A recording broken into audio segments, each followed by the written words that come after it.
अम, ओम शांति। आज मैं in humanity in इस्लाम का तीसरा point, cruelty towards women, discuss करूंगी। और ये टॉपिक इतना बड़ा है कि मैं इस पे बोलती ही चली जा सकती हूँ, क्योंकि कुरान भरी पड़ी है इससे। और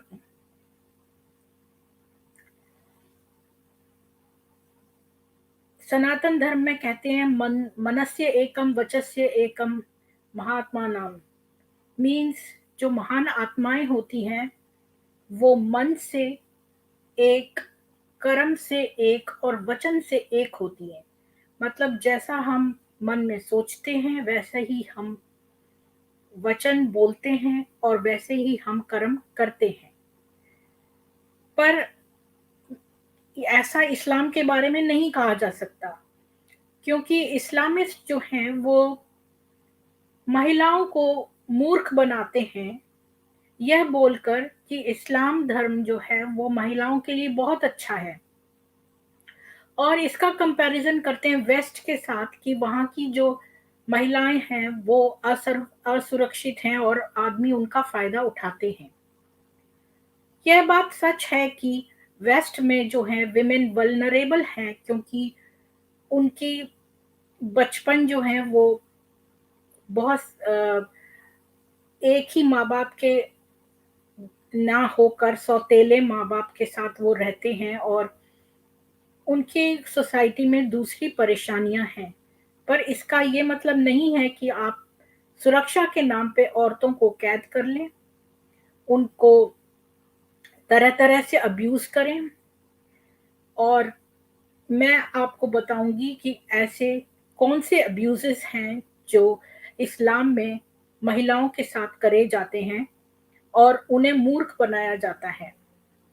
और अब तो बहुत सारी हदीसों में इन लोगों ने ओमिट कर दिया है जो बुरा पार्ट है, और अपने दूसरी हदीसें ओमिट नहीं करा है, बल्कि कोई और हदीसें ये लोग बोलते हैं कि देखो ये हदीस तो है नहीं, और दूसरी हदीस तो आपने पढ़ी नहीं, तो इसका मतलब कि कॉन्ट्रडिक्शंस हैं। एनीवेज, पहले मैं स्टार्ट करती हूँ, और मैं खाली इम्पोर्टेंट वाली लूंगी, क्योंकि अगर मैं हर एक चीज लेने लग गई तो कुरान की पूरी ही कुरान जो है वो भरी पड़ी है अब्यूज से। और विमेन के साथ, चाहे मुझे ये भी एक प्रॉब्लम आई कि मैं क्या जो स्लाइड्स विमेन इन इस्लाम में रखूं, या बूढ़ी औरतों का अलग बनाऊं, या टॉर्चर का अलग बनाऊं। और ये तो मैंने विमेन का और बूढ़ों का और टॉर्चर का अलग टॉपिक रखा है। तो अब ये विमेन जो हैं, जो बूढ़ा वाला टॉपिक है उसमें बूढ़ी औरतें भी हैं, और जो टॉर्चर वाला है उसमें तो विमेन है ही। लेकिन मैं अभी टॉर्चर ऑन विमेन नहीं डिस्कस करूंगी, और बूढ़ी विमेन भी नहीं डिस्कस करूंगी, उनके मैंने अलग टॉपिक्स रखे हैं। ये केवल आम जीवन का अब्यूज है।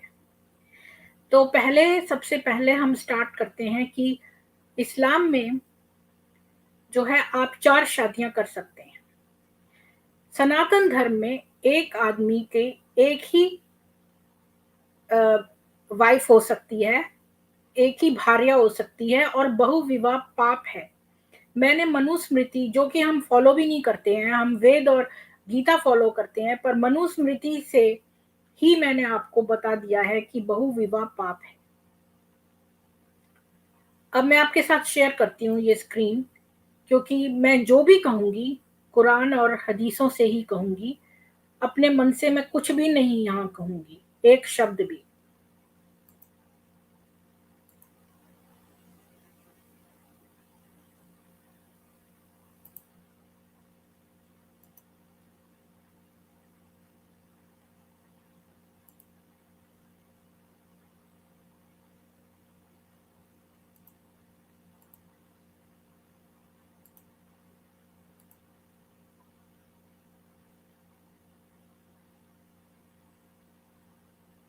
तो if you fear you might fail to give orphan women their due rights. If you were to marry them, then marry other women of your choice, 2, 3, or 4. But if you are afraid you will fail to maintain justice, then content yourself with one or those bond women in your possession. This way you are less likely to commit injustice. तो इसका मतलब है कि आप अगर fail करते हैं, मतलब एक ऑर्फन वुमन जो कि जिसका कोई नहीं है उसके राइट्स देने को, तो आप उससे शादी कर सकते हैं और आप 2-2, 3-3, 4-4 बीवियां रख सकते हैं।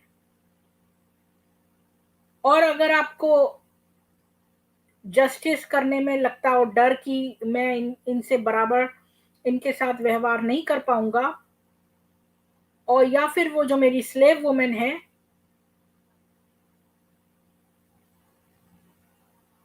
तो तुम खाली एक स्लेव वुमेन के साथ कंटेंट हो जाओ, मतलब उन्हीं के साथ तुम सेटिस्फाइड हो जाओ। क्षमा करें, मैं कुछ शब्द इंग्लिश के मेरे को सोचने पड़ते हैं कि उसका हिंदी क्या है, तो मैं समझती हूँ आप सबको ये वाले शब्द पता ही होंगे। मतलब तृप्त हो जाओ, सेटिस्फाई मतलब तृप्त हो जाओ, तो आप अपनी स्लेव गर्ल से ही तृप्त हो जाओ।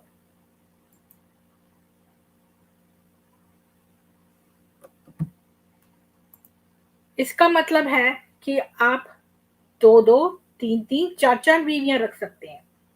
और फिर आपको पता ही है कि मैंने इसमें ट्रिपल तलाक और हलाला ये सब नहीं इंक्लूड किया है, क्योंकि ये तो सभी को ही आम नॉलेज है। तो आप जो है उसको तलाक दे के फिर और एक कर लें। इस प्रकार आप कितनी भी कर सकते हैं, आप 80 तक रख सकते हैं बीवियां। एट अ टाइम आप 4 रख सकते हैं, पर आप जब 3 बार तलाक बोलेंगे तो उसके साथ तलाक करके आप नई ले आ सकते हैं, फिर उसके साथ भी दूसरी के साथ तलाक करके आप एक और ले आए। एट वन टाइम आप 4 रख सकते हैं। और मोहम्मद जो है उसकी तो 11 बीवियां थी, और सब की सब सारी जो थी वो टीनेजर्स थी। एक सौदा को छोड़कर बाकी सारी जो थी वो टीनेजर्स थी, और 2 जो थी वो माइनर थी, यानी 2 तो बच्चियां थी बिल्कुल माइनर, जो की थी आयशा और जैनब, और बाकी 8 जो थी, 7 जो थी वो टीनेजर्स थी, और उनके पतियों को ही मार के उनसे शादी कर ली थी, और ये कह दिया कि ये विडो हैं। एनीवेज, मैं उस पर नहीं जा रही हूँ। अभी मैं आपको ये बता रही हूँ कि आप कितने सारे भी विवाह शादियां निकाह कर सकते हैं, और फिर एट अ टाइम आप 4 रख सकते हैं, और फिर इनको भी तलाक दे के 3 बार तलाक दे के आप नई नई ला सकते हैं। तो ऐसे आप कितनी भी शादियां कर सकते हैं। तो अब हम चलते हैं कि मोहम्मद क्या कहते हैं कि जो औरतें हैं वो जब ऊपर गए, एक तो वो पहले जब ऊपर गए, तो यही एक सोचने वाली बात है कि जब कयामत का दिन आएगा और जब सबके साथ जो न्याय होगा, और तब सब मुर्दे जो हैं वो बनेंगे और तब वो जाएंगे ऊपर, तो मोहम्मद ने पहले से ही जाके ये कौन सी औरतें थी जो देख ली थी, एक तो यही प्रश्न है। एनीवेज, तो हम इस पे न चल के देखते हैं हदीस जो है इस बारे में क्या कहती हैं। इस बारे में क्या बोलती है सही बुखारी कि मोहम्मद ने कहा कि 99% औरतें जो हैं वो हेल में हैं। ये एक तरह का मेंटल अब्यूज है, मतलब आपने औरतों को इतना डिग्रेड कर दिया कि पहले ही मैं तो आपने उनका शादी का वो कर दिया कि कितनी भी शादियां आप कर सकते हैं, 4 रख सकते हैं एट अ टाइम, यानी औरतों को कोई इक्वालिटी नहीं है, औरत 4 आदमी नहीं रख सकती, पर जो है वो जो आदमी है वो 4 औरतें रख सकते हैं। अब अगली देखते हैं, 99% औरतें जो हैं वो नरक में हैं।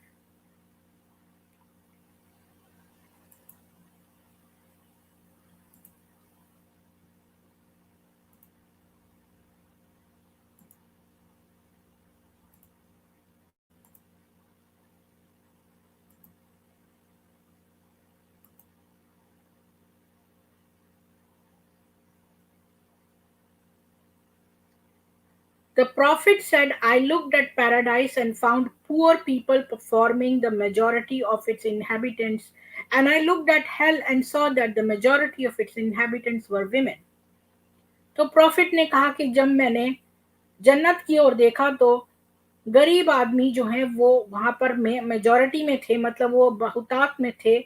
और जब मैंने दोजक की ओर देखा तो उसके बहुतियात में औरतें थीं। तो ये सही बुखारी की 3241 है।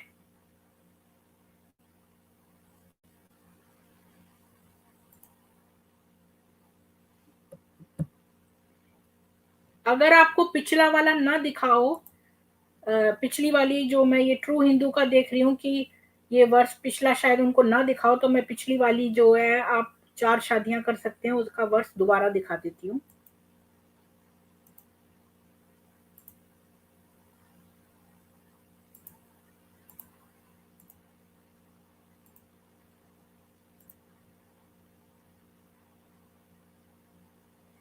ये 4 शादियों वाला है।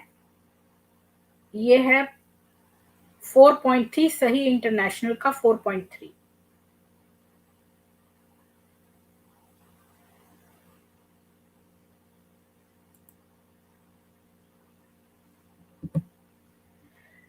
तो हमने दूसरा देखा कि औरतें जो हैं वो हेल में, ज्यादातर औरतें हेल में हैं। अब अगला देखते हैं कि तीसरा क्या है। तो तीसरा मोहम्मद बोलते हैं कि जो औरतें हैं उनका आधा दिमाग है, यानी कि अभी तो हम ये बात प्रूव कर सकते हैं कि आदमी और औरत जो हैं वो मिक्स होते हैं, मतलब कोई आदमी में कम हो सकता है दिमाग, किसी औरत में कम हो सकता है, किसी औरत में ज़्यादा हो सकता है, किसी आदमी में ज़्यादा हो सकता है, मतलब ये वेरी करता है पॉपुलेशन के अनुसार। और आप स्टैटिस्टिक्स देखें तो इसका कोई जेंडर से लिंक है ही नहीं कि औरतें जो हैं वो कम इंटेलिजेंट हैं। तो अब हम इसकी वर्स देखते हैं। तो मैं शेयर करती हूँ।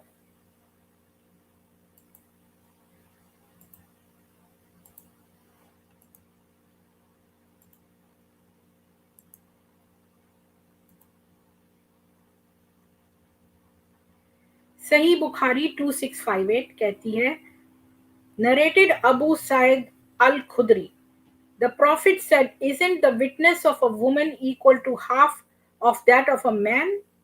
The women said yes. He said, this is because the deficiency of a woman's mind. तो इसमें अबू सईद अल खुदरी कहते हैं कि मोहम्मद कहते हैं कि क्या विटनेस जो है, वुमेन की जो गवाही है, वो आधी है आदमी से। तो फिर वो कहते हैं कि क्योंकि ये औरत के दिमाग की डेफिशिएंसी है, क्यों ये, इसलिए औरतों की गवाही जो है वो आधी मानी जाती है, आदमी की गवाही से आधी मानी जाती है औरत की गवाही। तो अब आप ये सोचिए कि जो मोहम्मद ने कहा कि वो एक नबी है, इसकी गवाही केवल खदीजा थी, और चूंकि खदीजा एक औरत है तो उसकी गवाही भी आधी मानी जानी चाहिए, तो इसका मतलब वो कैंसिल हो जानी चाहिए, क्योंकि मोहम्मद की नबूवत की गवाही भी एक औरत की ही थी। तो इसलिए वो पर्याप्त नहीं है क्योंकि वो आधी है। तो अब आप सोच सकते हैं कि ये कितना इंसल्टिंग और डेरोगेटरी है कि आप औरतों के लिए ये बोलें कि उनका दिमाग कम है और इसलिए उनकी गवाही हमेशा के लिए, मतलब आपने कानून ऐसे बना में ये लिख दिया है कि औरत जो है उसकी गवाही आधी मानी जाएगी। तो ये इटसेल्फ एक इतना बड़ा एक्सप्लॉयटेशन और इनइक्वालिटी साथ ही दिखा रही है। अब इससे यही क्या कम था कि मोहम्मद ने कहा कि औरत जो है वो या फिर एक कुत्ता या फिर एक गधा आ जाए तो आपकी जो सलात या नमाज है वो बेकार हो जाती है। तो इसका मतलब कि औरत जो है वो न केवल उसकी आधी गवाही है, उसका अपने घर में वजूद एक चौथाई है, क्योंकि वो 4 बीवियों के साथ शेयर कर रही है, बल्कि उसका आधा दिमाग भी है। और अब उसकी तुलना एक गधे और कुत्ते से की जा रही है। तो इसकी वर्ड्स मैं आपको दिखाती हूँ।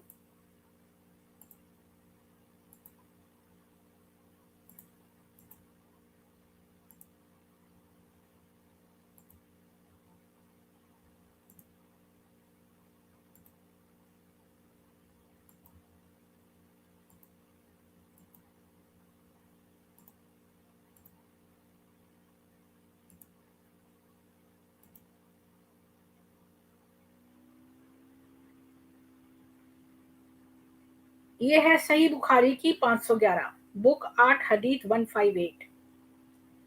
Narrated Ayesha, the things which annul the prayers were mentioned before me. They said, prayer is annulled by a dog, a donkey, and a woman if they pass in front of the praying people. I said, you have made us dogs. I saw the Prophet praying while I used to lie in my bed between him and the Qibla. Whenever I was in need of something, I would slip away, for I disliked to face him. तो यहाँ पर आयशा जो मोहम्मद की सबसे प्यारी बीवी है, वो ये कह रही है कि जो नमाज है वो बेकार हो जाती है, वो खारिज हो जाती है अगर एक कुत्ता, एक गधा और एक औरत वहां से गुजर जाए। तो मैंने ये कहा, यानी आयशा कह रही है कि उसने ये कहा कि आपने तो हमें कुत्ता बना दिया है। मैंने देखा कि मोहम्मद जो है वो नमाज पढ़ते थे जब मैं बिस्तर पे लेटी होती थी उनके और किबला के बीच में, और जब भी मुझे कोई ज़रूरत होती तो मैं वहाँ से खिसक लेती, क्योंकि मुझे उसे देखने से ही घृणा होती थी। I dislike to face him, मतलब आयशा को मोहम्मद से घृणा होती थी उसका चेहरा देख के।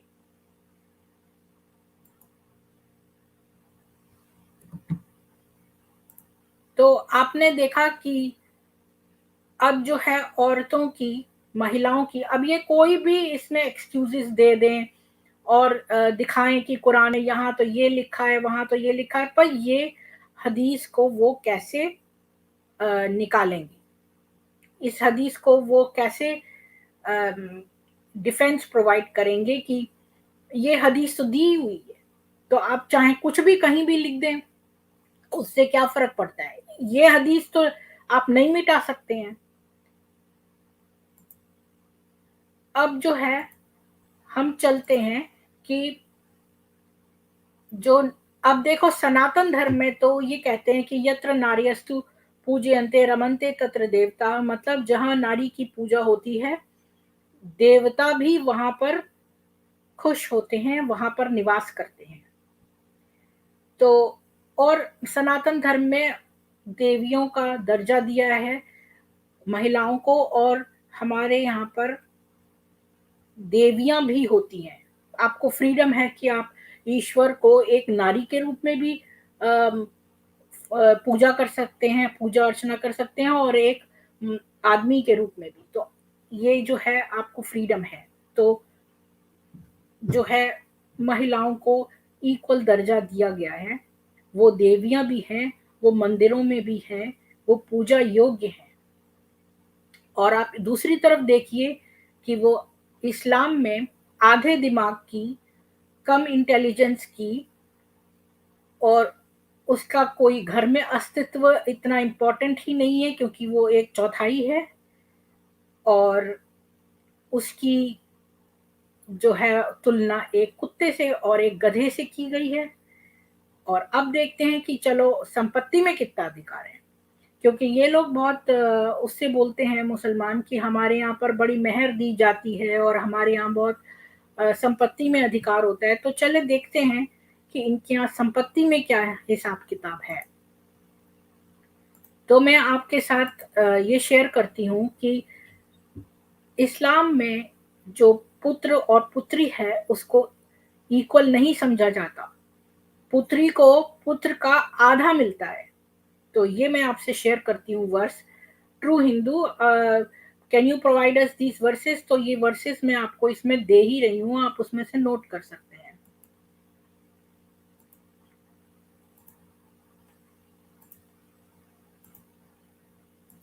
तो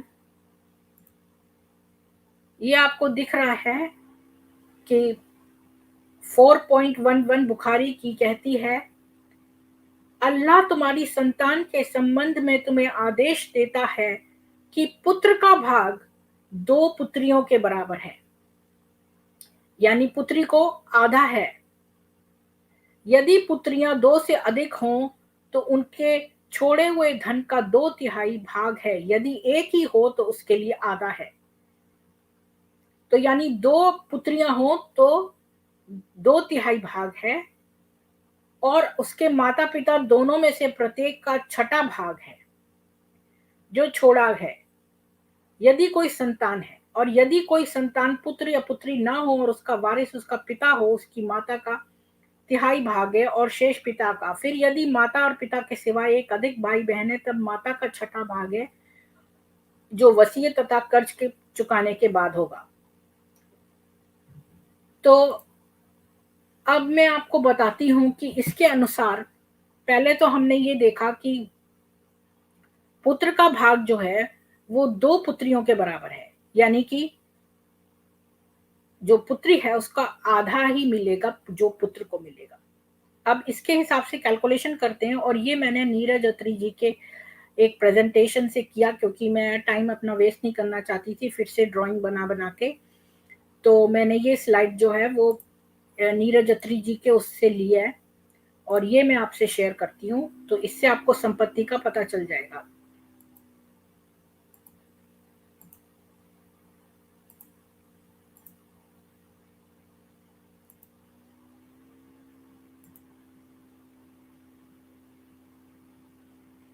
तो अगर आप समझिए कि जो कोई आदमी है, उसका नाम हाफिज समझ लीजिए अभी के लिए, एग्जाम्पल के लिए, अगर उसके पास 600,000 है और उसकी अगर 2 बेटियां हैं, समझ लीजिए। अब ये तो आपको पता ही है कि पुत्र और पुत्री के बीच में पुत्री को आधा मिलेगा जो पुत्र का है, तो वो तो हमें पता ही है। अब ये वो कह रहा है कि अगर किसी के पुत्र ना हो और अगर 2 बेटियां हो तो उनको 2/3 मिलेगा। तो इसका 2/3 होता है 400,000। तो अब अगर उस आदमी की माता है तो उसका भाग 1/6 होगा। अगर इस आदमी के भाई बहन भी हैं तो जो इसकी माता है उसका भाग 1/6 होगा, यानी कि 100,000। पिता का होगा 1/6 यानी 100,000। फिर ये कहता है कि अगर उसकी बीवी हो, तो यानी कि अगर उसकी कोई बीवी भी है तो उसका 1/8वां होगा, जो कि 75,000 बनना चाहिए। पर अगर आप इस सबको टोटल करें, 400,000 प्लस 1,000, 100,000 प्लस 100,000, तो यही 600,000 हो गया। तो ये 75,000 कहाँ से आएगा? इसलिए ये कैलकुलेशन ही गलत है, और इन लोगों ने ये गलत मैथ किया है। तो इससे आपने देखा कि ये जो इनका मैथ है, इससे इन्होंने सबसे एंड में वाइफ को रखा है। और जबकि यहाँ पर पेंशन लॉज जो हैं इंडिया में, जो डेमोक्रेसी है उसके हिसाब से, जब मेरे फादर की डेथ हुई तो उसका जो जितना भी पेंशन है वो मेरी मदर को ही जाता है, उनके किसी बच्चे को नहीं, केवल वाइफ को जाता है। या फिर जो डिपेंडेंट बच्चे होते हैं, जो शादी जिनकी नहीं होती है, उनको मिलता है माँ बाप का। जो पेंशन है हस्बैंड की वो वाइफ को ही मिलती है, बच्चों को नहीं मिलती है इस तरह से लीगली। तो आप ये देखिए कि यहाँ पर जो है वाइफ को बिल्कुल एंड में रखा है, और अपनी कैलकुलेशन इस तरह की है कि बाकी सबको जो मिल जाएगा तो एंड में वाइफ को मिलेगा ही नहीं कुछ। तो ये आपको पता चल गया इसको देख के। अब आते हैं कि जो आप महिलाओं के साथ व्यवहार कैसे करते हैं। अब अस्तित्व भी हमने देख लिया और उनका दिमाग भी देख लिया आधा है, उनकी तुलना भी देख ली, उनका संपत्ति में अधिकार भी देख लिया। अब देखते हैं कि आप उनसे घर में कैसा व्यवहार करते हैं। तो इस्लाम कहता है कि आप अपनी बीवी को कभी भी मार सकते हैं, उसकी वजह आपको मतलब वजह देने की जरूरत नहीं है। तो उसको आपको मारने का पूरा हकूक है, अपनी वाइफ पर तो पूरा हक है। तो आप उसको कभी भी किसी भी टाइम मार सकते हैं और ये हम देखेंगे। मैं अपने अगले उससे आपको दिखाती हूँ।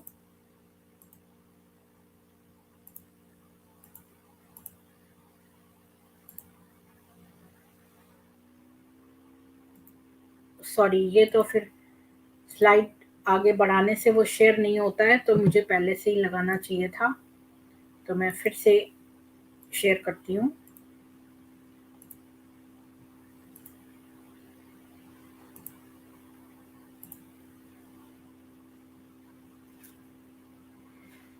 तो इसमें आप देखिए, it was narrated that Ashat bin Qais said, I was a guest at the home of Umar one night, and in the middle of the night he went and hit his wife, and I separated them.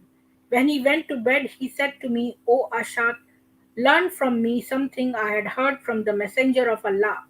A man should not be asked why he beats his wife, and do not go to sleep until you have prayed the witr. And I forgot the third thing. तो ये हमने लिया है जो 51 chapter है सुनान इब्न माजा का, the chapter on marriage, उसमें से हमने ये हदीस ली है 51 कि जो अनस बिन कैस कहता है कि मैं एक गेस्ट अतिथि था उमर के घर एक रात, और अचानक बीच रात में वो गया उमर और उसने अपनी बीवी को मारा और मैंने उनसे बीच बचाव किया, यानी कि उसने इतना मारा कि इसको जाके बीच बचाव करना पड़ा। तो जब वो सोने गया फिर, तो उसने कहा कि ओ आशात, मेरे से एक बात सीख लो। इसके बाद उमर इस अतिथि को कहता है कि मुझसे एक बात सीख लो कि मैंने सुना है कि मोहम्मद कहते हैं कि एक आदमी को कभी नहीं पूछना चाहिए कि वो अपनी बीवी को क्यों मार रहा है, और जब तक तुम वित्र को प्रे न कर लो तब तक तुम सोने मत जाओ। और मैं तीसरी बात भूल ही गया। तो यानी कि आप बिना कुछ पूछे अपनी बीवी को मार सकते हैं।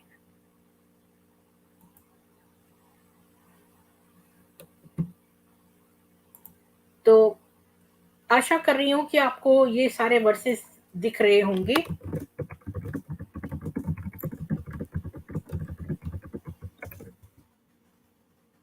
तो अब अगले उस पर चलते हैं कि ऐसा ही एक केस हुआ जब एक औरत जो है, वो महिला जो है वो आई और उसने अपने जो है हरे जख्म दिखाए, और वो इतने हरे थे कि आयशा के पास वो गई और उसने अपने हरे जख्म दिखाए। तो आयशा ने कहा कि ये तो इसके हरे जो कपड़े हैं उससे भी ज्यादा हरे हैं। तो यानी कि उसको इतना मारा गया था उस औरत को कि अब इसमें मारने के इतने केसेस हैं, कुरान में भरे पड़े हैं, मतलब हदीसों में आप देखें कि मैं आपको बहुत सारे बता सकती हूँ, पर मैं इतना लंबा वीडियो करना नहीं चाहती हूँ और हमें कोई इसमें कंपटीशन नहीं करना है कि कितना मारा, मतलब मारना ही कितना बुरा है। और मैंने एक एग्जाम्पल लिया है, अनेकों एग्जाम्पल मुझे इसके पता है। तो अब इसमें ये गौर करने में की बात है कि मैंने यही एग्जाम्पल क्यों लिया है, क्योंकि आप इसमें भाषा का प्रयोग देखिए। एक तरफ तो ये कहते हैं कि उर्दू बहुत ही ज़हनी लैंग्वेज है और उसको बहुत ही बॉलीवुड में बड़ा उससे दिखाया गया है कि उर्दू बोलता है तो और वो जो छैया छैया वाले में वो कहते हैं जिसकी ज़बान हो उर्दू सी है। अब आप देखिए कि ये कितनी गंदी ज़बान जो है वो इसमें मोहम्मद और जो आदमी उनसे बात कर रहा है, वो दोनों कितनी गंदी ज़बान जो है इस्तेमाल कर रहे हैं एक महिला के विषय में। और जो उसके जो सब्ज़ जो उससे आप अंदाज़ा लगा सकते हैं कि ये लोग कितने निर्दयी थे। और मैं तो कभी-कभी काँप जाती हूँ ये सोच के कि उन औरतों का क्या हश्र हुआ होगा जो उस समय रहती थी। तो अब मैं आपसे शेयर करती हूँ, पर चूँकि ये मैं पावर पॉइंट पे अगर दिखाऊँगी तो वो इतनी बड़ी हदीस है कि वो इतनी छोटी आएगी कि वो पढ़ी नहीं जाएगी, तो मैं उसको अलग से यहाँ पर खोलती हूँ।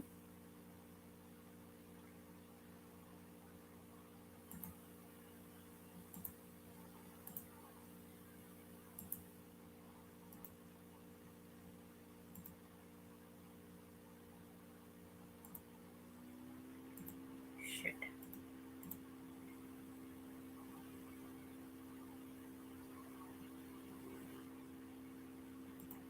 मैंने गलत खोल ली थी, 1 मिनट में फिर से खोलती हूँ।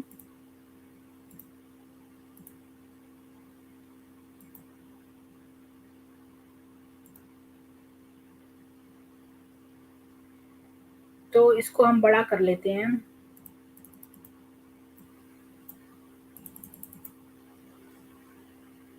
बुखारी की 355 नहीं 5825 355 पेज पे।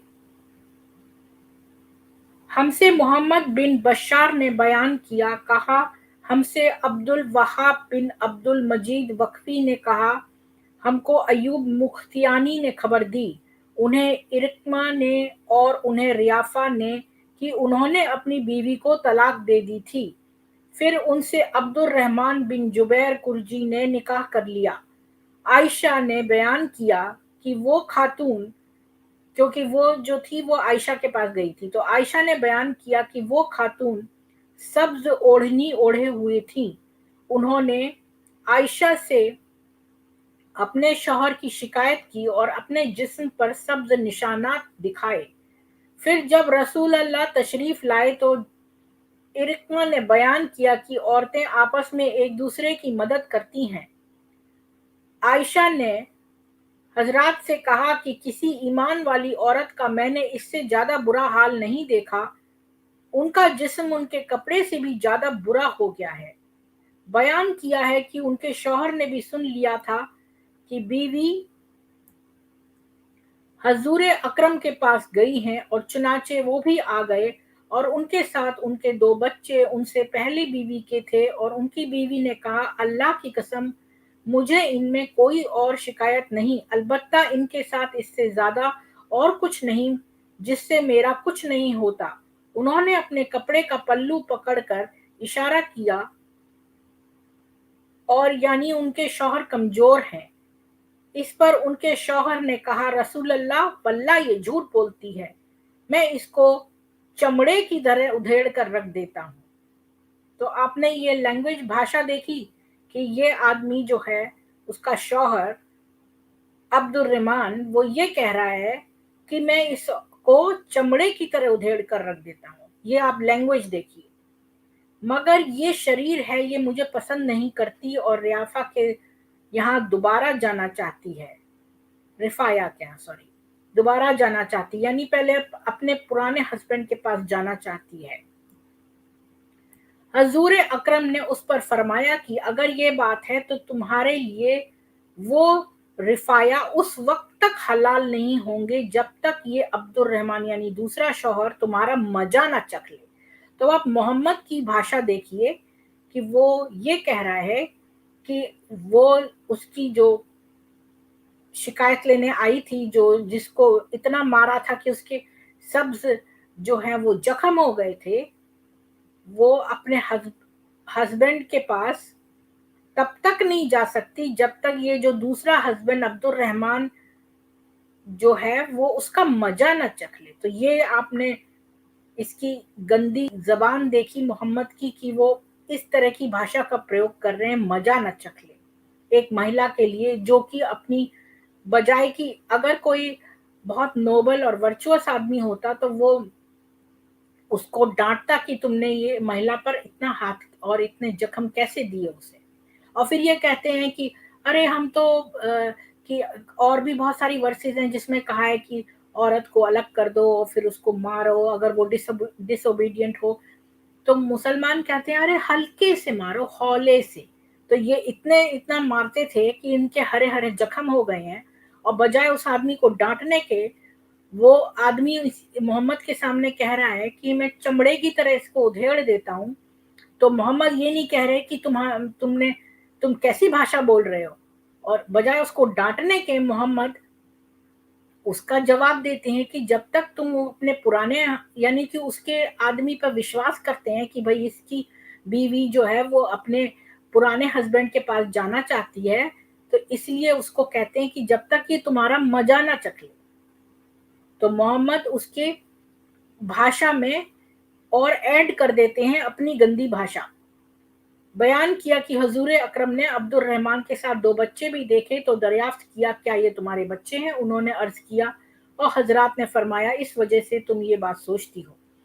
तो आप आपने ये देखा कि इतना मारा,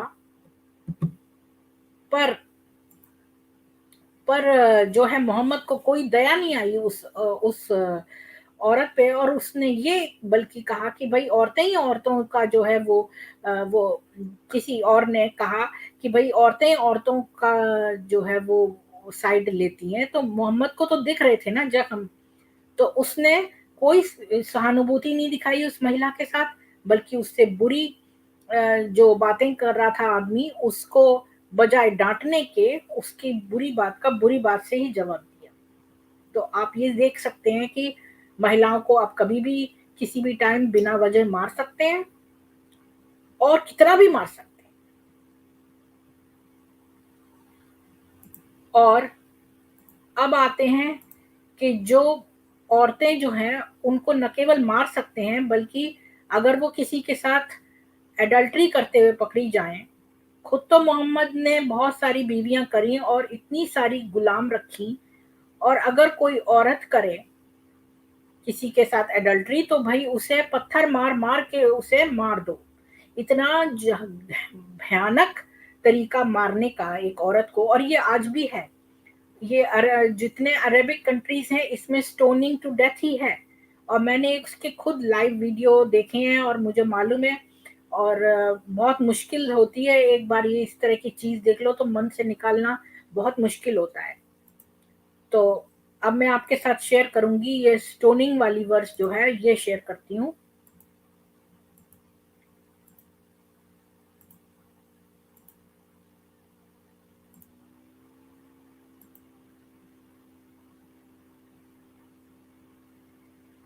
तो ये है अबू दाऊद की किताबुल हदूद, मतलब पनिशमेंट, प्रिस्क्राइब पनिशमेंट्स की किताब है, उसका 23rd। तो Ibn Abbas said the Quranic verse goes, if, ये कुरान की जो है वर्स के बता रहा है, if any of your women are guilty of lewdness, take the evidence of 4 reliable witnesses from amongst you against them, and if they testify, confine them to a house until death do chain them, or Allah orders for them some other way. Allah then mentioned man after women and combined them in another verse. If 2 men among you are guilty of lewdness, punish them both. If they repent and amend, leave them alone. This command was abrogated by the verse relating to flogging. The woman and the man guilty of adultery or fornication, flog each of them with 100 stripes. तो ये कहती है, verse कहती है कि ये सुनानुल अब्दुल दाऊद की 4413 है कि कुरान तो ये कहती है कि अगर तुम्हारी औरत जो है वो एडल्ट्री करते पाई गई तो आप 4 विटनेसेस लाओ और फिर टेस्टिफाई करो और उसको एक बंद कमरे में बंद कर दो और उसको चेन कर दो और मरते दम तक। लेकिन जब उस आदमी ने, ऐसी एक और भी वर्स है जिसमें उस आदमी ने मोहम्मद से कहा तो मैं 4 आदमी कहाँ ढूंढने जाऊंगा, क्योंकि वो बोलने आया था मोहम्मद से कि मैंने अपनी बीवी को देखा है किसी के साथ। तो तो उसने कहा कि मोहम्मद ने कहा 4 विटनेसेस लेके आओ, तो उसने कहा कि मैं कहाँ से लाऊं 4 विटनेस अब मैं। तो फिर मोहम्मद ने कहा कि एक और वर्ष निकाली कि अगर 2 आदमी जो हैं वो हैं तो पनिश उनको दोनों को करो, अगर 2 आदमी जुड़ते हैं और अगर वो रिपेंट करते हैं तो भाई उन्हें छोड़ दो, अगर औरत रिपेंट करेगी तो उसे नहीं छोड़ा जाएगा।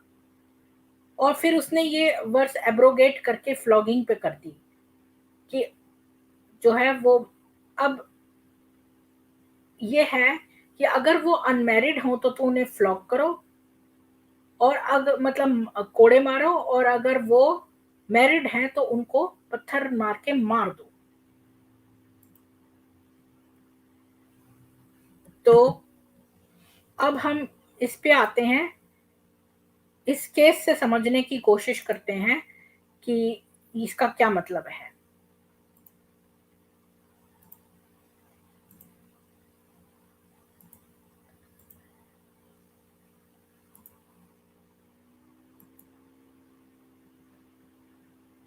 कि बुक 17 और number 4209, Abu Huraira or Zaid Khalid al-Zunani reported, one of the desert tribes came to Allah's messenger and said, Messenger of Allah, I beg you in the name of Allah that you pronounce judgment about me according to the book of Allah.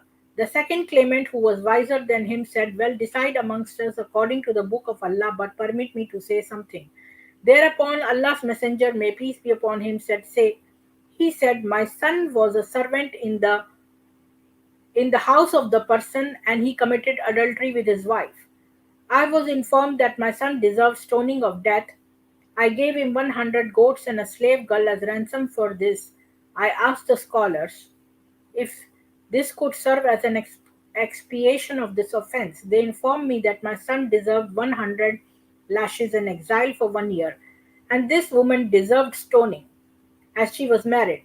Thereupon Allah's messenger said, By him in whose hand is my life, I will decide between you according to the book of Allah. The slave girl and the goat should be given back, and your son is to be punished with 100 lashes and exile for 1 year. And O Unes, go to this woman in the morning, and if she makes a confession, then stone her. The narrator said, he went to her in the morning and she made a confession, and Allah's messenger made pronouncement about her, and she was stoned to death. तो ये बता रहा है कि अबू हुरैरा और जायद खालिद अल जुहानी जो हैं वो रिपोर्ट करते हैं कि एक डेजर्ट ट्राइब जो है वो मोहम्मद के पास आई और उन्होंने उसे एक केस बताया कि उनका बेटा जो था वो एक नौकर था किसी घर में, और फिर उसने जो वहां की मालकिन थी उसके साथ एडल्ट्री कमिट करी, तो उसके साथ हमबिस्तरी करी।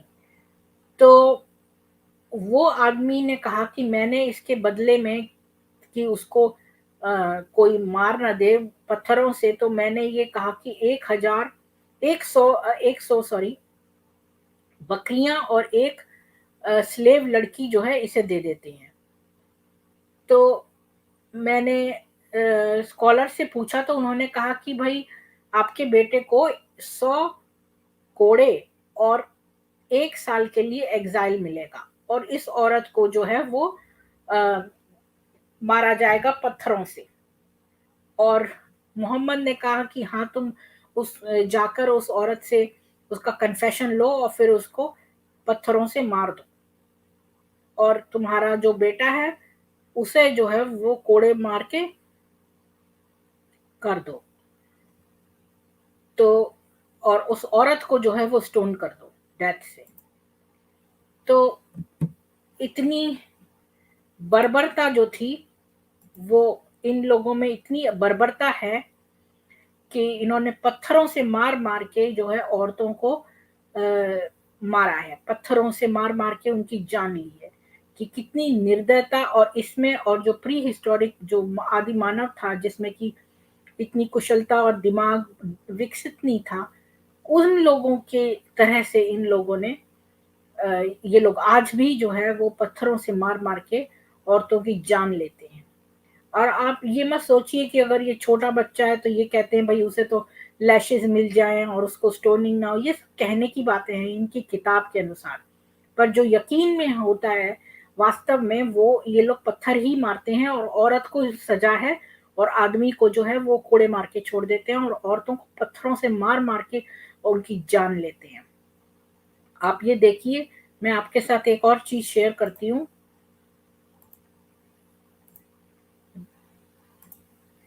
जो ये बताएगा कि ये लोग ये भी नहीं देखते हैं कि वो कितना छोटा बच्चा है।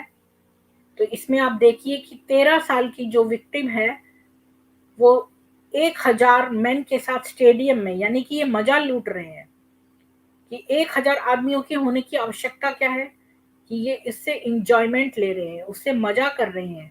13 साल की बच्ची को इन्होंने पत्थर मार मार के उसे मार दिया। तो आप ये सोच सकते हैं कि बर्बरता की जितनी भी हदें हैं इन लोगों ने पार कर दी हैं।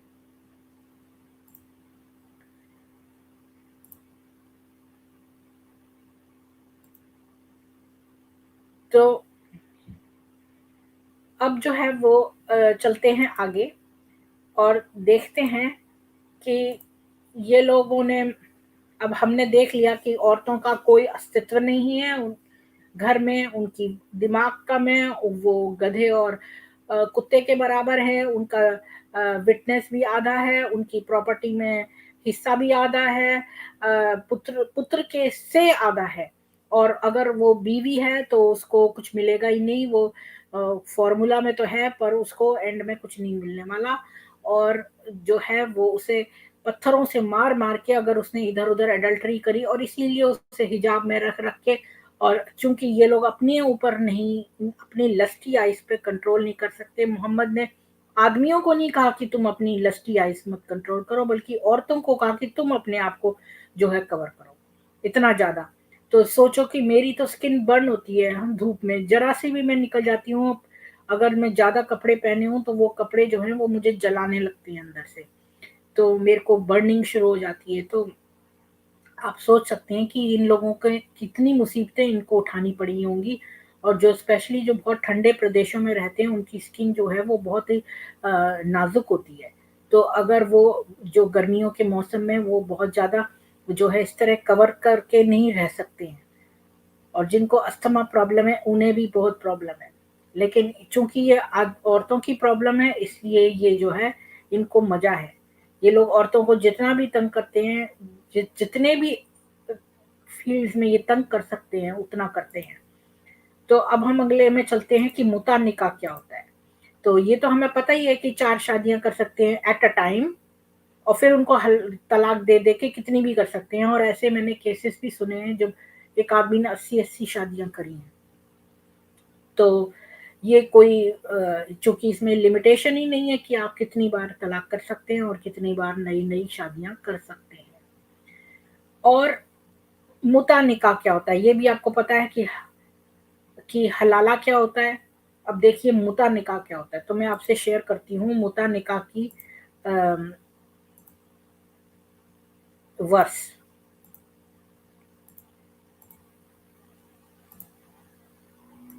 तो आप ये देखिए कि ये है सही बुखारी की चौथे 4 चैप्टर की 24 वर्स है।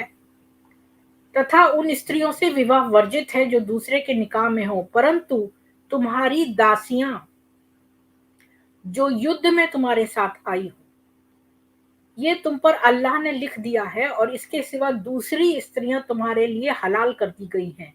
प्रतिबंध ये है कि अपने धनों द्वारा व्यभिचार से सुरक्षित रहने के लिए व्यवहार करो, फिर उनसे लाभ उठाओ, उन्हें उनका मेहर अवश्य चुका दो तथा मेहर निर्धारित करने के पश्चात यदि आपस में सहमति से हो तो तुम पर कोई दोष नहीं। निस्संदेह अल्लाह अति ज्ञानी तत्वज्ञ है। तो मतलब कि शादीशुदा औरतों से तो विवाह वर्जित है जो इनकी शादी दूसरे निकाह में हुई हो, परंतु जो तुम कैप्टिव्स कितनी भी ले सकते हो, यानी सेक्स स्लेव्स, तुम्हारी दासियां जो तुम्हारे युद्ध में आई हो वो तुम कितनी भी ले सकते हो। और इसके सिवा दूसरी स्त्रियां भी जो तुम पे हलाल कर दी गई हैं, जिनको तुम्हें धन द्वारा, तो तुम उनको धन दो और फिर उनसे शादी कर लो और फिर इसके बाद जो है वो तुम उनको छोड़ सकते हो, क्योंकि ये तो तुम कभी भी 3 बार तलाक कह के उनको छोड़ सकते हो। जिनसे उठाओ उनका मेहर अवश्य चुका दो तथा मेहर निर्धारित करने के पश्चात आपस में सहमति से। तो इसका मतलब जो है वो ये दिया हुआ है कि आप जो है वो धन देकर औरत के साथ सेक्स कर सकते हैं। तो ये एक तरह का प्रोस्टिट्यूशन है।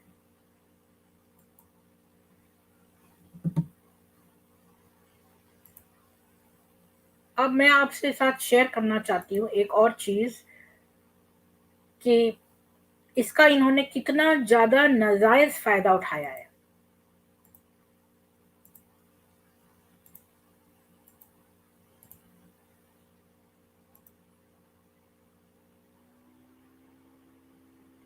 तो ये इनका जो अखबार है यही लिख रहा है कि we were transported to Raqqa in large buses with hundreds of other Yazidi women, Laila recalls.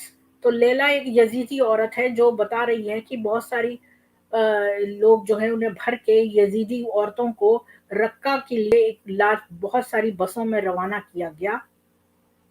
The way they dealt with us was not different from the way you deal with sheep and animals. तो उनके साथ जो सलूक किया गया वो एक भेड़ और जानवरों के साथ जो सलूक होता है वो उनके साथ किया गया। They did not even provide us with adequate food and drink. उन्हें खाने पीने के लिए कुछ भी नहीं दिया गया। We slept on the floor and we received 3 daily meals along with beatings. तो by ISIL operatives. तो उन्हें फर्श पर सोना पड़ता था और उन्हें 3 बार खाना जो है मार के साथ दिया जाता था। Lala spent 40 days with her 2 children in a prison before being moved to an apartment in the Al Noor neighborhood of Raqqa. It was the home of a senior member of ISIL. तो लैला ने 40 दिन अपने 2 बच्चों के साथ जैसे एक काल कोठरी में बिताए हों। वो एक अपार्टमेंट में रहती थी जो अल नूर के रक्का के बगल में अल नूर जो नेबरहुड है उसमें था। और वो एक घर था आईएसएल के एक बहुत ऊंचे प्रतिष्ठा पे बैठे आईएसएल के मेंबर का। The man was a surgeon. He was in his 40s and short with green eyes, fair hair and a full face, Lala says. तो जिस आदमी के घर लैला रही 40 दिन, वो 40 साल का था, छोटा और उसकी हरी आंखें थी और उसके बाल सफेद थे और उसका पूरा भरा चेहरा था। He was tying me and beating me hard with a whip because I refused to submit to his brutality, so he raped me, she says. तो लैला बताती है कि उसने मुझे बांध दिया और मुझे इतना मारा एक कोड़े से, जब मैंने उससे उसकी बातें जो हैं ब्रूटैलिटी की नहीं मानी तो उसने मेरे साथ रेप किया। He later sold her to another man. This man came from Mosul, she says, and was in his 30s with dark skin and black eyes. फिर उसने उसको एक और आदमी को बेच दिया। वो आदमी मौसुल से आया था और वो 30 साल का था और गहरे रंग का था और उसकी काली आंखें थी। तो उस आदमी को बेच दिया जिसने उसका he raped me several times and he sold me for a profit. तो उसने उसको कई बार रेप करा और फिर उसको भी मुनाफे के लिए बेच दिया। तो अब आपने देखा कि कैसे ये जो है वो कहते हैं कुछ और ये डिसीटफुल हैं।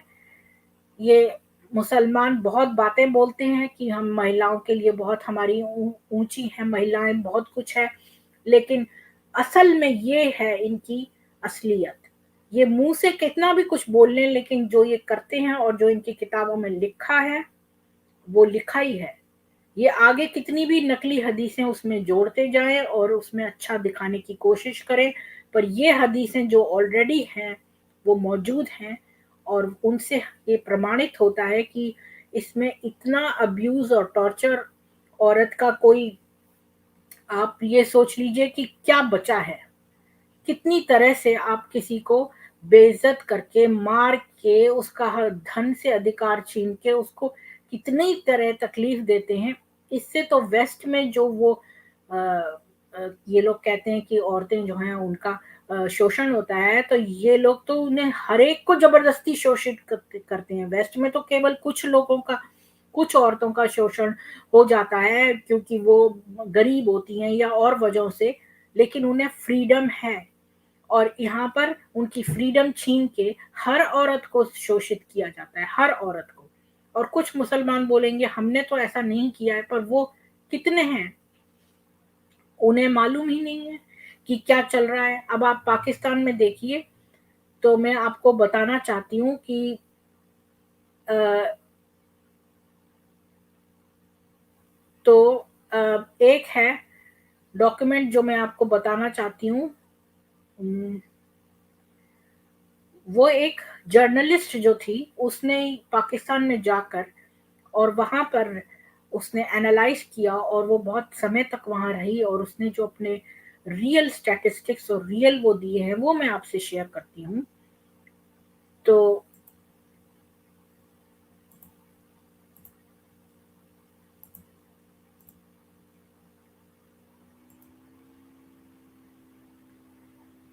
तो वैलेरी सेचेरनी ने लिखा है कि एक औरत का रेप हर 3 घंटे में होता है पाकिस्तान में।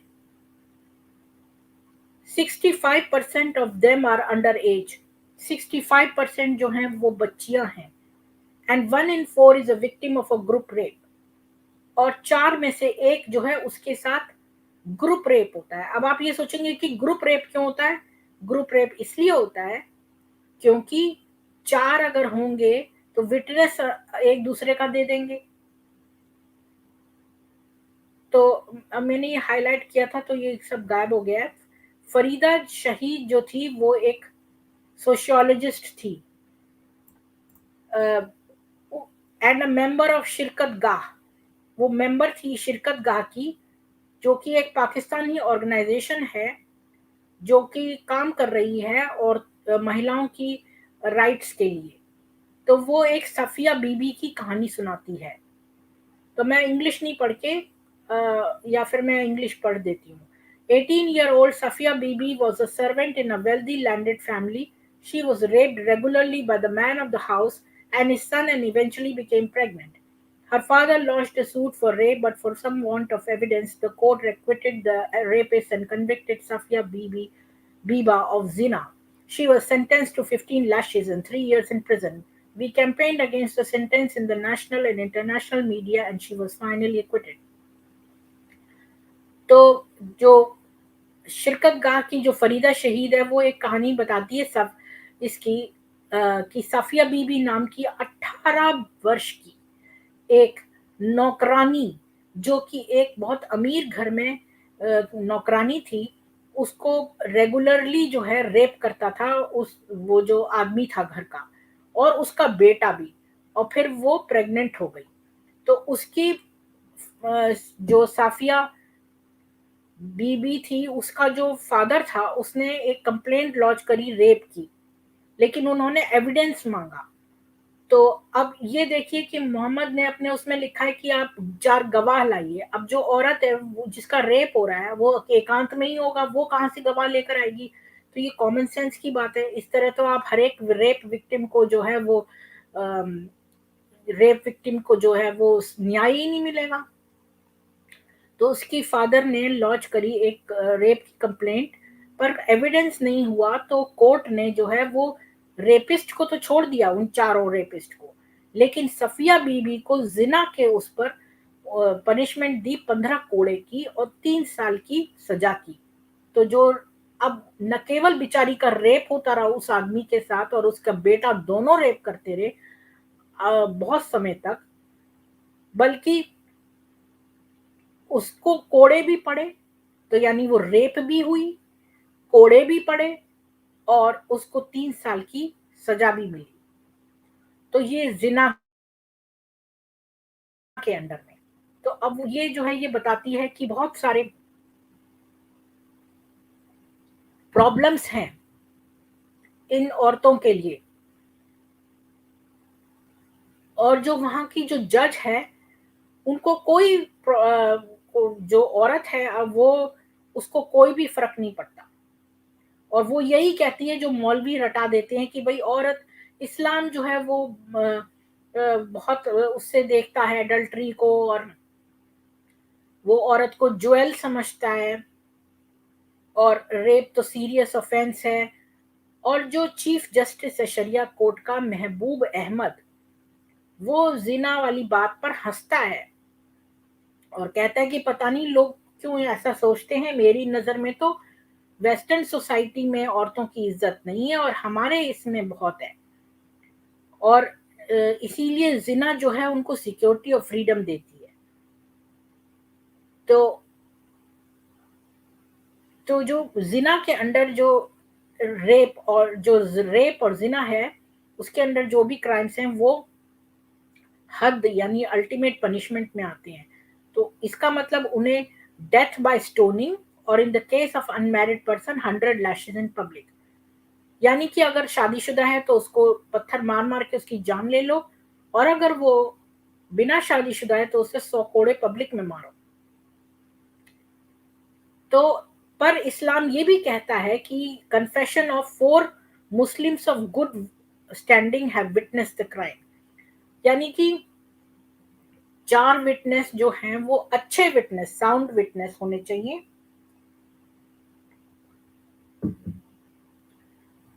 तो ये भी कहता है। और अगर कोई अक्यूज जो है वो और प्रूफ से गिल्टी माना जाए तो उसको कुछ लेस सिवियर पनिशमेंट, जो ताजीर कहते हैं, यानी कि 10 साल की सजा मिलती है। या फिर उसने जिना ऑर्डिनेंस को जो है वायलेट किया तो उसे 4 से 25 साल तक रेप के लिए।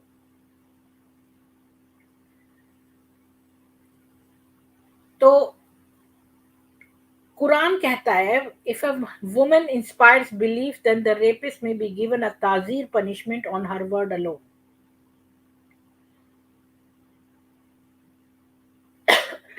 When an unmarried woman claims to have been raped, the only thing her medical examination proves is she is no longer a virgin. यानी कि मेडिकल करें तो रेप नहीं प्रूव करते, बस यही कर सकते हैं कि ये वर्जिन नहीं है। And if she is subsequently unable to prove she is being raped, this fact can be turned against her since the law punishes all sexual relations outside marriage. तो यानी कि अगर एक कुंवारी मुसलमान लड़की अगर जिसका रेप हुआ है वो जाए तो उसका मेडिकल टेस्ट कराएंगे, तो ये नहीं देखेंगे कि दूसरे का सीमन है कि नहीं, बस वो ये देखेंगे कि भाई वो लड़की जो है अब वर्जिन नहीं रही। तो इस वजह से अगर वो प्रूफ ना दे पाई विटनेस के, जो 4 विटनेस चाहिए, अगर वो नहीं दे पाई तो उसे उल्टा जो है जिना के उसमें उसे पनिशमेंट मिलेगी। और बच्चे जो हैं 12 साल के भी उनको एडल्ट की तरह ट्राई करा जाएगा, और कोई डिस्टिंक्शन नहीं देते कि फिजिकल मैच्योरिटी और मेंटल एज का। और मैं आपको जल्दी जल्दी इसलिए पढ़ रही हूँ क्योंकि ये बहुत लंबा डॉक्यूमेंट, अगर मैं इसे सारा पढ़ूंगी तो पहले मैंने इसे अंडरलाइन किया हुआ था, पर मैंने चूंकि क्लोज कर दिया बिना सेव करे तो वो अंडरलाइनिंग सब चली गई। अब एक औरत जो है वो जिलानी के ऑफिस में बैठी थी, वो अपनी स्टोरी बताती है। Aided and abetted by a woman, 2 men from our neighborhood grabbed me, took me off, beat me, and raped me one after the other. While they were raping and beating me, they took photos. Before letting me go, they told me that if I ever spoke of what has happened, they would kill me, kidnap my daughters, and send the photos to the press. My sister in law told me not to say anything to my husband.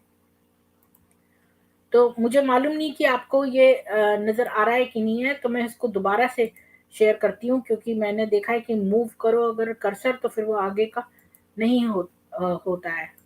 तो मैं फिर से ये share करती हूँ document, just to be sure कि आपको ये दिख रहा है। तो जिलानी के ऑफिस में जो औरत बैठी थी उसने कहा कि एक आदमी और दो जो एक औरत और दो आदमी जो हैं उसके नेबरहुड में, उन्होंने उसे पकड़ लिया और उसे ले जाके खूब मारा और उसका रेप किया एक के बाद एक।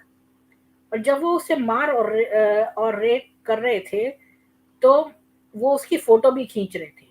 और जाने के बाद उन्होंने कहा, उसे छोड़ने से पहले उन्होंने कहा कि अगर उसने ये बात किसी को भी बताई तो वो उसको मार देंगे, उसकी बेटियों को किडनैप कर लेंगे और उसको जो तस्वीरें हैं वो प्रेस में भेज देंगे। My sister-in-law told me not to say anything to my husband. No Pakistani man can accept the idea that this could happen to his wife, and she was afraid he would accuse me of having consented to all this and leave me.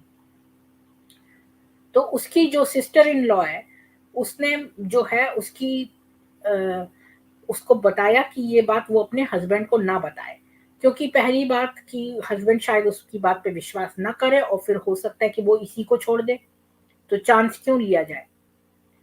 तो अ, थोड़े दिन के बाद क्या हुआ, some time later the man who had raped me wanted me to sing for them.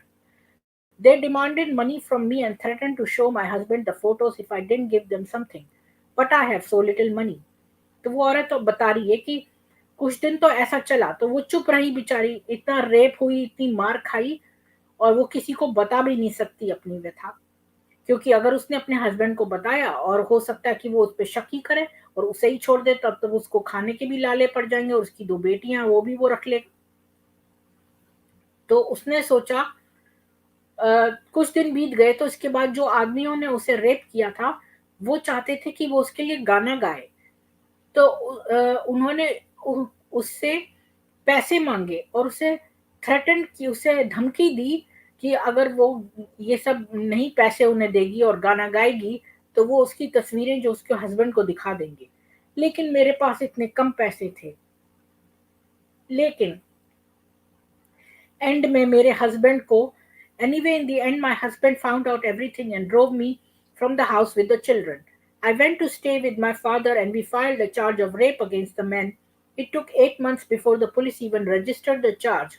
When we went to the police station, the police there were abusive to my father and myself. They were so arrogant. One of them said to me, "You certainly enjoyed yourself with them." Then, then they treated me like a loose woman. They laughed in my father's face as well. We had to pay 10,000 rupees in just to get the case registered. When the rapists arrived, they treated them quite differently, offering them a seat and something to drink. तो अब ये जो rape victim है ये कहती है कि अंत में उसके हस्बैंड को किसी तरह पता चल ही गया, तो उसके हस्बैंड ने उसे और उसके बच्चों को वहां से ले गया और उसके घर पे छोड़ दिया। तो वो अपने फादर के साथ गई और उसने चार्ज लगाया रेप का। तो 8 महीने जो है लग गए पुलिस को रजिस्टर करने के लिए। और जब वो पुलिस स्टेशन गई तो जो पुलिस वाला था वो बहुत बुरी तरह से उसके पिता और उससे बात कर रहा था, और वो इतना ज्यादा एरोगेंट था कि उसमें से एक ने कहा कि तुमने तो बहुत इंजॉय किया होगा, और उस औरत को कैरेक्टर लेस औरत समझ के बात कर रहे थे। और फिर उसके फादर के फेस पे हंसे। और इन जो रेप विक्टिम थी इसको 10,000 रुपए देने पड़े जस्ट ये चार्ज रजिस्टर करने के लिए। और जब रेपिस्ट आए तो उसको बहुत डिफरेंट ट्रीट किया, उनको बैठने को सीट दी और उन्हें पानी दिया। Eventually, they arrested one of the men, but he was released with a caution almost immediately. His accomplices, people of means and influence, were never arrested. While they were at the police station, the rapist confessed, but only verbally. Afterwards, they bribed the police officers with 50,000 rupees to suppress the confession, and the photos are now in the hands of the police. I'm terrified that for another bribe, they'd get rid of them as well, the only evidence there is of the crime. A few days ago, a car hit me and I was injured. The driver said if I didn't withdraw my charge, the next time would be fatal. The case is still dragging on. If they are really out to kill me, I'll rather commit suicide, but I have to go. I have my daughters and they are still so small. तो ये बता रही है कि अब उन आदमियों में से उन्होंने एक आदमी को कन्फेस कर जो है अरेस्ट कर लिया, पर वो रिलीज हो गया, एक एक हिदायत के साथ उसे रिलीज कर दिया। फिर उसके जो साथी थे, जो कि बहुत इन्फ्लुएंशियल और बहुत पैसे वाले थे, उनको कभी पकड़ा ही नहीं। और जब ये जो थी वो पुलिस स्टेशन में बैठी हुई थी, तो रेपिस्ट ने कन्फेस किया, लेकिन खाली मुंह जबानी। इसके बाद उन्होंने पुलिस ऑफिसरों को घूस दे दी 50,000 रुपए की, और ये कन्फेशन को सप्रेस करने के लिए। अब जो फोटोएं थी इसकी, जो वो सारी पुलिस के पास आ गई, और इस लड़की को डर था कि अब पुलिस इससे जो है वो रिश्वत खाएगी उन फोटोज को जो है फाइनली खत्म करने के लिए। तो इससे पुलिस पर भी, तो जो प्रशासन जो है, जो जिसका की कानून जो है वो उसे प्रोटेक्शन देना चाहिए रेप विक्टिम को, यहाँ रेप विक्टिम को पैसे खर्चना पड़ रहा है, अब्यूज सहना पड़ रहा है, लोग उसका मजाक उड़ा रहे हैं, उसके सामने रेपिस्ट का अच्छा आदर कर रहे हैं, और इसको डर भी हो गया है अब ये कि ये फोटो जो है पुलिस वाले ही ना अब्यूज करें। और इसके बाद वो कहती है कि थोड़े दिन बाद एक कार ने उसे टक्कर मारी और वो उसे घायल कर दिया। तो ड्राइवर ने कहा कि अगर तुमने अपना चार्ज वापस नहीं लिया तो बहुत ही फेटल होगा तुम्हारे लिए। तो वो एकदम रोने लग गई और उसने कहा कि अगर ये लोग मुझे मार देंगे तो मैं सुसाइड कमिट कर लूंगी, लेकिन मुझे जाना है, मेरी बेटियां हैं और वो भी बहुत छोटी हैं, और इसलिए मैं सुसाइड भी नहीं कर सकती। तो ये इसकी कहानी। तो ये जर्नलिस्ट ने इतनी सारी वहां पर औरतों से जाकर देखा, और फिर वो एक अजरा से मिली जिसको कि जिना के लिए बहुत पहले अक्यूज कर दिया गया था, और उसे 1 महीने जेल में रखा और फिर उसे छोड़ दिया। और उसने बताया कि ऑफिसर उसे पुलिस स्टेशन में ले गए और उसे लॉक कर दिया, और चूंकि इलेक्शन चल रहे थे तो वो बहुत बिजी थे और उसे उसके बारे में भूल गए। और एक दिन और एक रात उसने बिना खाए पिए गुजारी, और उसके बच्चे जो थे वो घर में थे। एक 3 साल की बेटी थी, एक न्यू बॉर्न बच्चा था जो 15 साल का था, 15 दिन का था। सॉरी, एक न्यू बॉर्न, एक नवजात शिशु 15 दिन का था, और एक 3 साल की बच्ची थी। तो मुझे समझ नहीं आया कि मैं किससे हेल्प मांगू। तो बहुत सारे महीनों के बाद एक फ्रेंड ने मुझे उनकी न्यूज दी, और तो ये एक गार्ड के पास गई और इसने कहा कि भाई मेरे लिए कुछ करो, मुझे जज से बात करो। तो 12 साल की इसकी जो बेटी थी, वो जो छोटे बच्चे उनका ध्यान रख रही थी, बट वो इतनी छोटी थी कि उसे पता ही नहीं चला और वो बच्चा मर गया, जो इसका 15 दिन का बच्चा था। और जो तीसरी 3 साल की बच्ची थी उसे केयर में ले लिया, बट वो बहुत बीमार पड़ गई और उसके बाद मर गई, यानी कि 2 बच्चे इसके मर गए।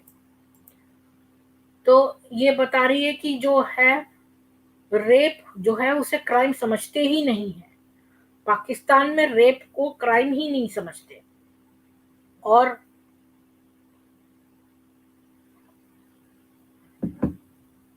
उसको मैटर ऑफ ऑनर समझते हैं। तो भाई, जो अगर औरत का रेप हुआ है तो उसकी फीलिंग्स या उसकी इंजरी नहीं देखेंगे, बल्कि उस आदमी का सोचते हैं कि जिसकी बीवी का रेप हुआ है तो उस आदमी पे क्या गुजरी है। Women are frequently raped while being held in custody. In 1992, Human Rights Watch survey showed that 75% of women in prison had been violently assaulted. 62% were the victims of sexual assault. Today, 47% of all women in Pakistan jails are waiting to be tried or sentenced for zina. तो ये बता रहे हैं कि human rights सर्वे एक हुआ था 1992 में, जिसने दिखाया कि 75% औरतें जो हैं उनको जो है वो जेल में उन्हें असॉल्ट किया जाता है। 62% जो हैं उनके साथ सेक्सुअल असॉल्ट की विक्टिम्स हैं वो, और 47% जितनी भी औरतें हैं पाकिस्तान जेल में वो जिना के लिए हैं। और अब अजरा ने बाद में बताया कि जब वो प्रिजन से बाहर आई तो उसके 2 बच्चे जो थे वो ऑलरेडी खो चुके थे। तो जो उसकी बड़ी बेटी थी 12 साल की, वो बहुत फटे हाल में थी और अंडर नरिश थी, और उसके सिर में जुएं थे। और मैं सोचती थी कि मैं अपनी दुनिया को अपनी शक्ल कैसे दिखाऊंगी, और मैं चाहती थी कि धरती फट जाए और मैं उसमें समा जाऊं। मैं अपने घर वापस गई, और जो लोग भी मुझे जानते थे वो मुझसे घृणा करने लगे, मुझे टोटल अवॉइड करने लगे। और मैं 13 साल बाद मेरे को स्टिल प्रॉब्लम है। मेरी बेटी जो है उसकी शादी हो गई है, लेकिन उसके नेबर्स ने उसके हस्बैंड को मेरे बारे में बता दिया है और उसने अपनी बीवी को छोड़ दिया है, यानी कि उसकी बेटी तलाकशुदा हो गई है। तो मतलब इतने सारे इसमें अ, वो दिए हुए हैं। मैं ऐसे चलती ही चली जाऊंगी तो ये फिर अ, जो है ये बहुत बड़ा हो जाएगा। ऑलरेडी 1 घंटे से ऊपर हो गया है, तो मैं इसको अब ख़त्म करती हूँ। और मैं यही कहना चाहती हूँ कि जो रेप है उसको इस्लाम जो है वो मानता ही नहीं है, औरतों पे अविश्वास करता है और उन्हें ही गुनाह, रेप के बाद गुनाह की सजा भी उन्हें ही मिलती है। तो ये कितना घटिया और निर्दयी, अनजस्ट है। तो इसकी आप क्या कर सकते हैं कि ये अगर मजहब खत्म हो जाए तो यही सही है, क्योंकि इसने इतना जुल्म किया है, इतना जुल्म किया है कि इसमें कुछ भी अच्छा ही नहीं है। और ये लोग जीसस से कंपेयर करते हैं, तो जीसस जो थे वो जाके प्रोस्टिट्यूट को बचाते थे, ये लोग उसे पत्थर मार के मार देते हैं। और कैसे ये तुलना कर सकते हैं जीसस के साथ, और ना ही सनातन के साथ कर सकते हैं। सनातन तो इन सब चीजों में पड़ता ही नहीं है। हमारे जो लॉज हैं वो इतने अच्छे हैं कि अगर कोई औरत को कोई तंग करता है तो उसे जेल में उसे ट्राई करा जाता है और उसको सजा मिलती है रेप की। वुमेन और मैन का विटनेस इक्वल है सनातन धर्म में। और ये शरिया जो है, ये इसके लॉज जो हैं वो बहुत ही बुरे हैं और अनजस्ट हैं। और ये एक नॉर्मल व्यक्ति ही समझ सकता है, क्योंकि इतना दिमाग इनका इस तरह की सोसाइटी में रह के जो है वो इनका दिमाग ही नॉर्मल नहीं है। तो इन्हें यही नहीं पता कि क्या चीज अच्छी है और क्या चीज बुरी है। इनके दिमाग में मोरालिटी बहुत स्क्रूड अप है। और इसलिए जो है मैं आज उन सब बातों को डिस्कस ना करके अब मैं बस यहीं पर ख़त्म करती हूँ। और कोई क्वेश्चंस हैं तो मैं ले लूँगी। तो ये पहला question live and let live together ने कहा है, how to stop missionaries, give me some ideas please. तो मिशनरीज के लिए मुसलमान देश अपने घर में एक बोर्ड लगाते हैं कि भाई यहाँ पे आप मिशनरी प्रैक्टिस नहीं कर सकते हैं, तो यही बेस्ट है। True Hindu hi man, can you provide us these verses. तो मैंने वर्सेस, आप स्टॉप करके वीडियो वहां से नोट कर सकते हैं। और प्लीज बी सेफ फ्रॉम जिहादी आतंकी मजहब। तो मेरी जो लाइफ है वो ईश्वर के हाथ में है और इन लोगों पर डिपेंडेंट नहीं है। और जिस भी व्यक्ति की अननेचुरल डेथ होती है, यानी किसी को मार दिया जाए, उसका एक्सीडेंट हो जाए, कुछ भी हो जाए, तो उसकी आत्मा रिवेंज लेती है फिर। तो अननोन उससे तो बहुत बड़ा फोर्स अनलीश होता है। अगर आप किसी इनोसेंट व्यक्ति को मारते हैं तो उसकी पावर इतनी होती है कि आपका पूरा पूरा जो है वो कुल, पूरे खानदान, ये डिपेंड करता है कि उसकी कितना आपके ऊपर रोष है, तो उससे वो आपका पूरा कौम, आपकी पूरी सब कुछ खत्म हो सकता है। केवल एक इनोसेंट को मारने के बाद जो है वो, और इनोसेंट वो नहीं है जो आपके हिसाब से इनोसेंट है, आपकी किताब को बुरा कहने वाला या मोहम्मद को बुरा कहने वाला, वो बुरा नहीं है। जो बुराई को बुरा कहता है वो ठीक है और वो इनोसेंट है। और अगर ऐसे इनोसेंट व्यक्ति का कोई कत्ल करता है तो उसका जो फोर्स जो उसके ऊपर हावी, वो जो उसके ऊपर आएगा मदर नेचर का, और नेचर को भी हम मदर मानते हैं, मदर नेचर का जो आएगा वो कहर उसके ऊपर, तो उसे वो नहीं बर्दाश्त कर पाएंगे, तो ये कौम नष्ट हो जाएगी। मुझे कोई भी डर नहीं है, क्योंकि सनातन धर्म में आपकी मोक्ष प्राप्ति होती है या फिर आप बार बार जन्म लेते हैं।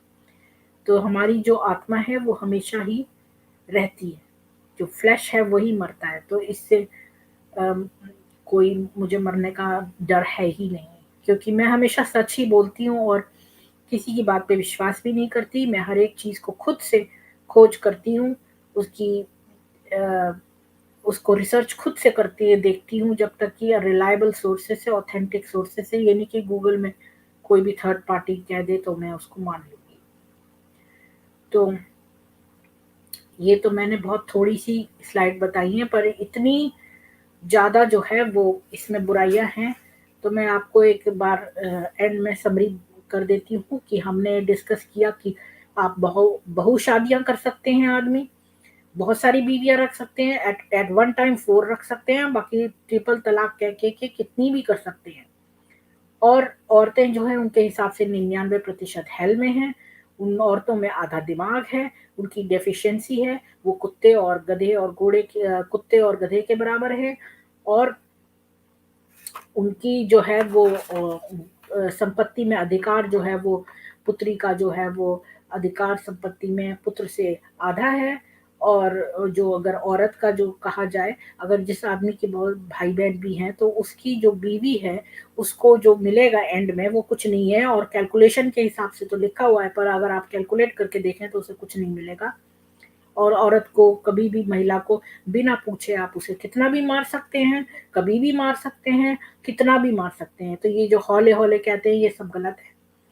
और 4 विटनेस की ज़रूरत है आपकी, जब इनको रेप हो तो आप उसको रेप में औरत को ही अब्यूज़ करें, उसका मज़ाक उड़ाएँ और उसको ज़िना के लिए उसकी वो करें, उसको ज़िना के लिए सज़ा दें। तो औरत पिटेगी भी, रेप भी होएगी, और उसी को पैसे भी भरने पड़ेंगे अपना केस रजिस्टर कराने के लिए।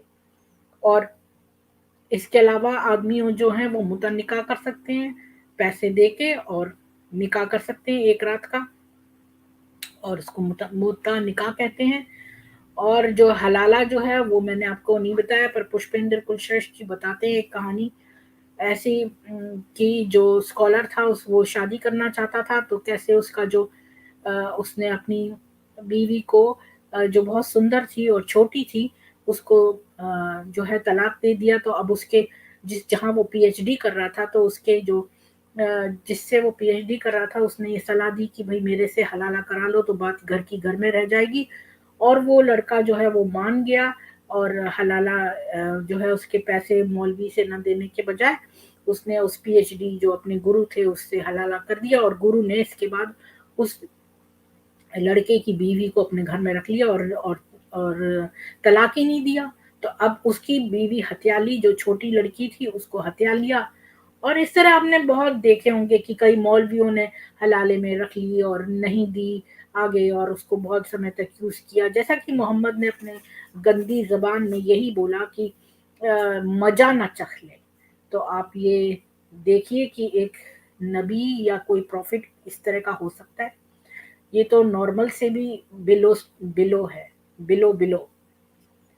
तो जो क्रिमिनल्स हम देखते हैं प्रिज़न में, वो भी जो है, अगर आप देखें वेस्ट में, तो जो जो प्रिज़न है उसमें अगर कोई पेडोफाइल आता है, तो वो उसको हिकारत से देखते हैं। कितने भी वायलेंट क्रिमिनल्स क्यों ना हो, किसी ने बच्चे के साथ अगर करा है, जैसा कि मोहम्मद ने किया था, तो उन लोगों को वो बख्शते नहीं हैं। तो तो आप देखो कि उनमें भी कुछ एथिक्स हैं। अगर आप किसी जेल में चले जाएँ, तो जेल में भी एथिक्स हैं कि अ, जो है वो बच्चों को के जो बच्चों को पीड़ा पहुँचाते हैं, उनको वो अलाउ नहीं करते हैं। अपनी गैदरिंग में अगर उन्होंने मर्डर भी किया है, तो वो बच्ची के साथ अगर बुरा किया है, उसको वो बहुत ही घिनौना समझते हैं, और उसको वो छोड़ते नहीं हैं। तो ये भी देखिए कि ये कितने हद तक गिरा हुआ है। तो साँच को आँच नहीं, मैंने आपको सारे वर्सेस दिखा दिए हैं, आप इसको स्टॉप करके कर सकते हैं, और नहीं तो कमेंट सेक्शन में मुझसे पूछ सकते हैं, मैं आपको हर एक वर्स बता दूँगी उसका अम, उसका प्रूफ। और जो है बस अब मैं यहाँ पर समाप्त करती हूँ। अगर आपके कोई प्रश्न है तो आप मुझे नीचे कमेंट सेक्शन में भी लिख सकते हैं। और मेरा ये देखने के लिए आपको धन्यवाद। और प्लीज़ लाइक, शेयर और सब्सक्राइब करें और मुझे श्रमदान दें। मैं कोई फाइनेंशियल सपोर्ट नहीं चाहती, मुझे आप श्रमदान दें, मतलब कि आगे 2 लोगों को कम से कम मेरा ये वीडियो की इन्फॉर्मेशन आगे दें। आपका दिन सुख में बीते। धन्यवाद।